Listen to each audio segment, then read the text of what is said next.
మట్టి వినాయకుడిని చూడగానే అందరికి మస్తు క్వశ్చన్స్ ఉంటాయి. అసలు వినాయకుడిని ఏ మట్టితో తయారు చేస్తారు? అన్ని వినాయకుల్లాగానే ఈ వినాయకుడు కూడా లోపల హాలో ఉంటారా, లేకపోతే మట్టి ఉంటుందా? ఒకవేళ అంతా మొత్తం మట్టితో చేస్తే ఎంతమంది లేపగలుగుతారు? అసలు వినాయకుడికి ఇంత నీట్ గా ఫినిషింగ్ ఎట్లా వస్తుంది? అసలు ఎన్ని రోజులు అవుతుంది వినాయకుడు తయారు చేయడానికి?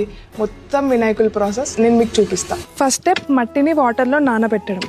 మేము ఈ ప్రాసెస్కి గంగా నది మట్టి మాత్రమే వాడతాము, అంటే గంగా నది నుంచి తెచ్చిన మట్టి. సో ఈ మట్టిని ఆల్మోస్ట్ ఒక 2 to 3 days వరకు వాటర్లో నానబెడతాం. నీళ్ళలో నానబెట్టిన మట్టి తీసుకొచ్చి దాంట్లో కొంచెం జూట్ యాడ్ చేసి కాళ్ళతో తొక్కాలి. అక్కడ కాళ్ళతో తొక్కిన మట్టి తీసుకొచ్చి మళ్ళీ ఒకసారి పగ్మిల్లో వేస్తాం, ఎందుకంటే మట్టి మంచిగా మిక్స్ అయ్యి ఇంకా స్మూత్గా రావడానికి. మట్టి పగ్మిల్లో నుంచి తీసుకొచ్చిన తర్వాత ఆ మట్టిని వినాయకుల్ మౌల్డ్స్లో పెట్టి నీట్గా ప్రెస్ చేస్తాము.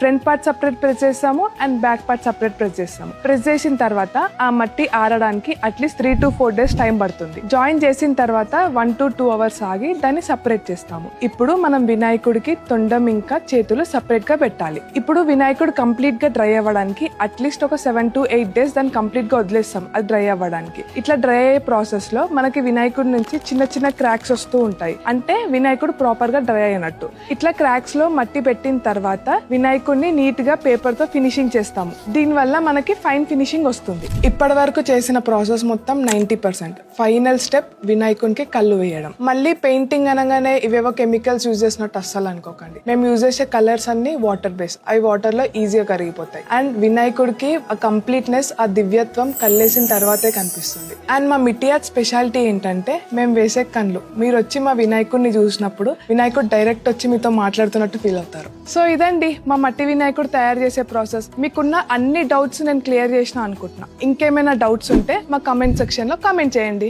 ఈ ఇయర్ మట్టి వినాయకులు పెట్టాలనుకున్న వాళ్ళు కింద కనిపించే నెంబర్ కి కాంటాక్ట్ అవ్వండి. ఇంకా మా వినాయకుల డిజైన్స్ అన్ని చూడాలంటే please do visit our website.